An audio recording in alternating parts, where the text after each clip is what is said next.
അപ്പോൾ ഇവിടെ ബസ്സും ട്രാവലറൊക്കെ കാണാണ്ട് നമുക്ക് എവിടെ സീറ്റ് കിട്ടാന്ന് അറിയില്ല.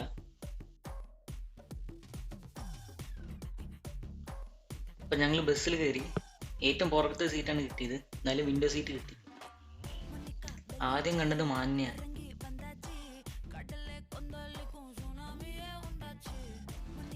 ഇനി നമുക്ക് ബാഹുബലിയിലെ കാട്ടുപോത്തിനെ കാണാം. അടുത്തായി കുറേ ആനക്കൂട്ടത്തിന് കണ്ടു.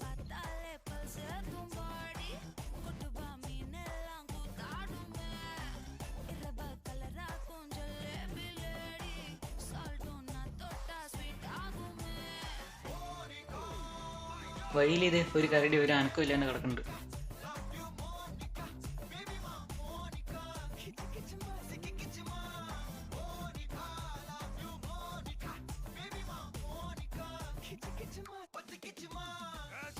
ഇനി നമുക്ക് സിംഗ